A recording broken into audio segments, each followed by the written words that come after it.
Assalamualaikum warahmatullahi wabarakatuh. Perkenalkan, nama saya Lailatun Nafiah, NIM 202101010061.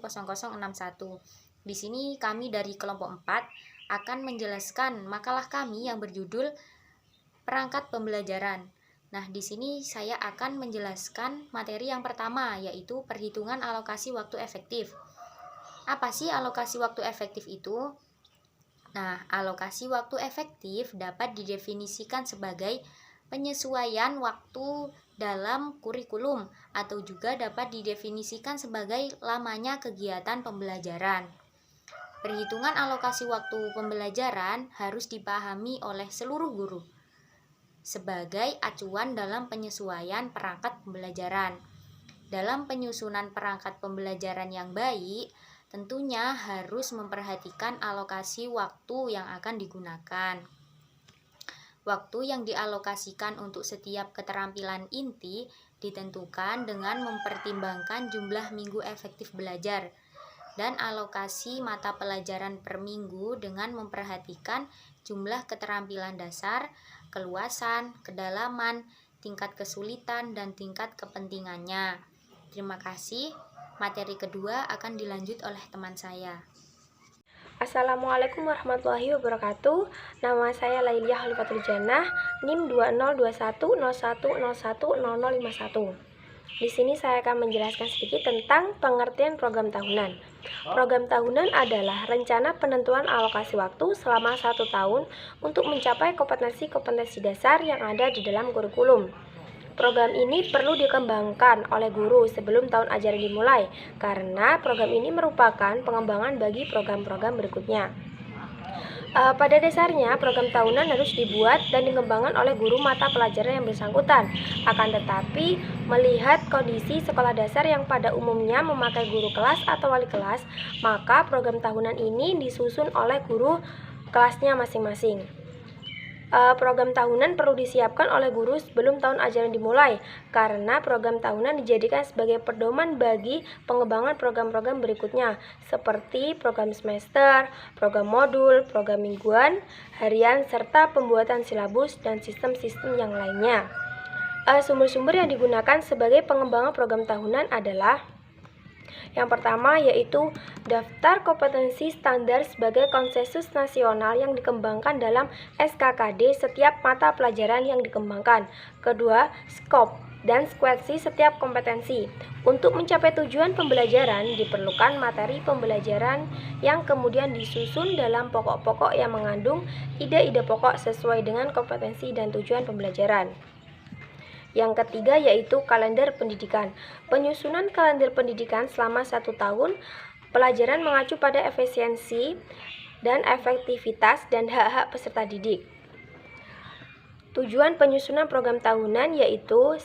Menata materi secara logis, sistematis, dan hierarkis. Kedua, mendistribusikan alokasi waktu untuk setiap pokok pembahasan. Dan yang ketiga, memudahkan guru untuk mengetahui target kurikulum per pokok bahasan atau per bulan. Sekian dari saya, mohon maaf apabila ada kesalahan. Wassalamualaikum warahmatullahi wabarakatuh. Assalamualaikum warahmatullahi wabarakatuh. Nama saya Hilda Zilatul Ilmiah dan NIM 244101010032. Saya akan menjelaskan mengenai langkah-langkah dalam menyusun program tahunan. Jadi, ada beberapa langkah yang dapat dilakukan untuk menyusun program tahunan. Di antaranya yaitu yang pertama, menelaah kalender pendidikan dan ciri khas sekolah atau madrasah berdasarkan kebutuhan tingkat satuan pendidikan. Untuk langkah yang kedua yaitu menandai hari-hari libur, permulaan tahun pelajaran, minggu efektif belajar, dan waktu pembelajaran efektif. Jadi hari libur itu merupakan hari yang ditetapkan untuk tidak diadakan kegiatan pembelajaran. Hari-hari libur meliputi jeda tengah semester, jeda antar semester, libur akhir tahun pelajaran, hari libur keagamaan, hari libur umum termasuk hari-hari besar nasional, dan juga hari libur khusus. Kalau permulaan tahun pelajaran merupakan waktu dimulainya kegiatan pembelajaran pada awal tahun pelajaran pada setiap satuan pendidikan. Permulaan tahun pelajaran yaitu mulai bulan Juli dan berakhir pada bulan Juni tahun berikutnya. Yang selanjutnya minggu efektif belajar merupakan jumlah minggu kegiatan pembelajaran untuk setiap tahun pelajaran pada setiap satuan pendidikan. Minggu efektif dalam 1 tahun terdiri dari 34 minggu, dan untuk rinciannya bisa dilihat di makalah saya pada tabel 2.2 halaman 9. Dan waktu pembelajaran efektif merupakan jumlah jam pembelajaran setiap minggu yang meliputi jumlah jam pembelajaran untuk seluruh mata pelajaran termasuk muatan lokal, ditambah jumlah jam untuk kegiatan pengembangan diri. Untuk langkah yang ketiga, yaitu menghitung jumlah minggu efektif setiap bulan dan semester dalam 1 tahun dan memasukkan dalam format matrik yang tersedia. Jadi, sesuai dengan yang saya jelaskan tadi bahwa minggu efektif itu terdiri dari 34 minggu, dan untuk rinciannya ada di makalah saya pada tabel 2.2 halaman 9. Untuk langkah yang keempat, yaitu mendistribusikan alokasi waktu yang disediakan untuk suatu mata pelajaran pada setiap KD dan topik bahasanya pada minggu efektif sesuai ruang lingkup cakupan materi, tingkat kesulitan dan pentingnya materi tersebut, serta mempertimbangkan waktu untuk ulangan serta review materi. Jadi, itu langkah-langkah dalam menyusun program tahunan. Dan untuk format penyusunan program tahunan, yaitu pada format tersebut diharapkan untuk mencantumkan nama sekolah, mata pelajaran, kelas atau program, dan tahun ajaran. Setelah itu, ada tabel, di mana tabel tersebut berisi SK atau standar kompetensi, KD kompetensi dasar, konsep atau subkonsep, atau pokok bahasan dan keterangan. Dan terakhir di bawah sendiri ada kolom tanda tangan yang berisi tanda tangan kepala sekolah dan wali kelas. Dan untuk lebih jelasnya bisa dilihat pada makalah saya halaman 11-12. Assalamualaikum warahmatullahi wabarakatuh. Terima kasih atas waktunya. Mohon izin teman-teman. Di sini saya akan menjelaskan tentang salah satu perangkat pembelajaran turunan daripada program tahunan, yaitu program semester. Jadi di samping adanya program tahunan sebagai salah satu acuan guru dalam melaksanakan pembelajaran di dalam kelas, ada juga program semester, yaitu di mana program semester ini menjadi acuan guru untuk melaksanakan pembelajaran di dalam kelas selama 1 semester ke depan. Dan rata-rata di Indonesia ini 1 semester itu jumlahnya adalah 6 bulan. Program semester sendiri itu merupakan rangkaian pembelajaran yang guru mata pelajaran susun untuk mencapai target kompetensi belajar siswa di dalam kelas selama pembelajaran berlangsung. Jadi di situ merupakan, jadi dalam program semester tersebut tercantum beberapa garis-garis besar yang merupakan yang berasal dari kurikulum inti dan juga kurikulum dasar yang kemudian dikembangkan oleh seorang guru menyesuaikan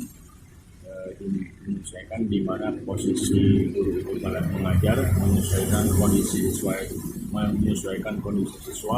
menyesuaikan kondisi lingkungan belajar dan lain sebagainya. Jadi di situ tercantum beberapa komponen inti dalam pembelajaran yang di mana dalam program semester ini menjadi acuan guru untuk melaksanakan pembelajaran. Dan kemudian di sini saya akan memaparkan bagaimana langkah-langkah dalam menyusun program semester. Di antaranya ada beberapa poin, ya itu ada 4 poin di sini, ada 5 poin dalam makalah saya. Yang pertama yaitu mengisi KD berdasarkan pemetaan KD berpoin yang telah disusun. Jadi KD dan KI itu telah disusun oleh KMA dan ditetapkan oleh KMA, maka guru hanya sekadar mengembangkan ataupun memodifikasinya menyesuaikan kondisi siswa, kondisi lingkungan dan lain sebagainya. Kemudian yang kedua, guru mengisi indikator sesuai dengan KD. Kemudian yang ketiga yaitu tentukan jumlah jam ataupun guru harus dapat mengalokasikan waktu untuk dalam memasukkan jam pelajaran selama seminggu. Ada berapa pertemuan, kemudian selama pertemuan itu siswa diberi porsi berapa jam.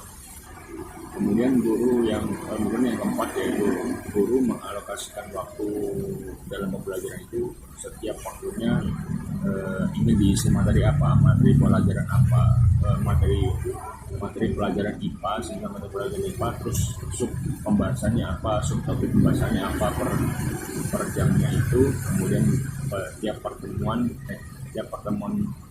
selama seminggu itu, dan juga tiap jam selama pertemuan. Kemudian yang terakhir yaitu menyediakan catatan dan kolom deskripsi apabila diperlukan. Jadi apabila diperlukan, guru dapat mencantumkan dalam program semester itu kolom deskripsi bila mana diperlukannya catatan dalam setiap pembelajaran berlangsung.